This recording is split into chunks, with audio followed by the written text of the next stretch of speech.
आम आदमी पार्टी के मुखिया अरविंद केजरीवाल की मुश्किलें बढ़ गई हैं। शराब घोटाला मामले में केजरीवाल कभी भी गिरफ्तार हो सकते हैं।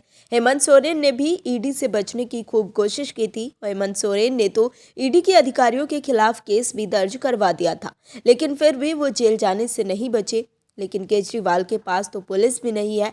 वहीं कोर्ट से भी केजरीवाल के लिए बुरी खबर आ रही है। दोस्तों, केजरीवाल लगातार ईडी के समन को ठेंगा दिखाते हुए कह रहे थे कि ईडी का समन गैर कानून और राजनीति से प्रेरित है। लेकिन अब केजरीवाल के लिए ईडी से बचकर भागना मुश्किल हो गया है।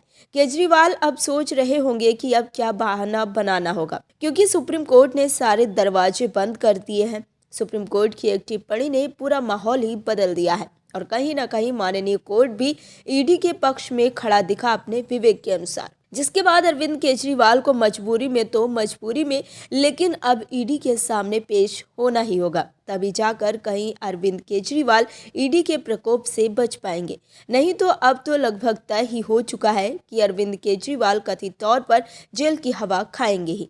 सुप्रीम कोर्ट की टिप्पणी ईडी के सम्मान में चार चांद लगाएगा ही और कहीं ना कहीं ईडी को और सशक्त करेगा। कैसे, बताते हैं आपको। ईडी यानी प्रवर्तन निदेशालय के समन को लेकर सुप्रीम कोर्ट ने बड़ी टिप्पणी की है। शीर्ष न्यायालय का कहना है कि पीएमएलए की धारा 50 के तहत अगर किसी को तलब किया जाता है तो उसे समन का सम्मान करना होगा और उसका जवाब भी देना होगा।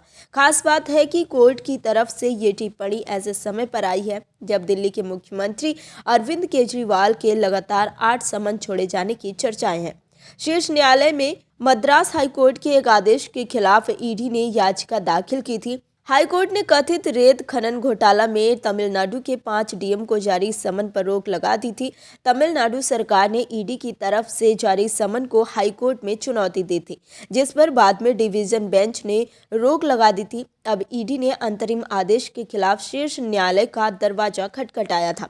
सुप्रीम कोर्ट ने रोक को हटा दिया और जिला कलेक्टरों को ईडी के सामने पेश होने के आदेश दिए हैं।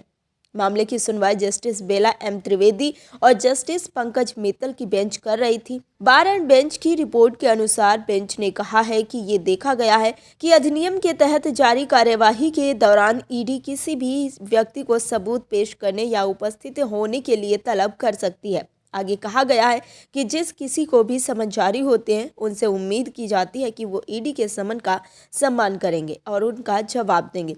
पीएमएलए की धारा 50 के तहत ईडी जिस व्यक्ति की मौजूदगी को जांच के दौरान जरूरी समझती है उसे समन जारी कर सकती है। ऐसे में सुप्रीम कोर्ट की ये टिप्पणी केजरीवाल के लिए भी झटका है, क्योंकि वो भी ईडी के समन को नजरअंदाज कर ईडी के सामने हाजिर नहीं हो रहे हैं। Bureau report, OMH news. और भी वीडियोस देखने के लिए चैनल को सब्सक्राइब करें और बेल आइकन को दबाएं।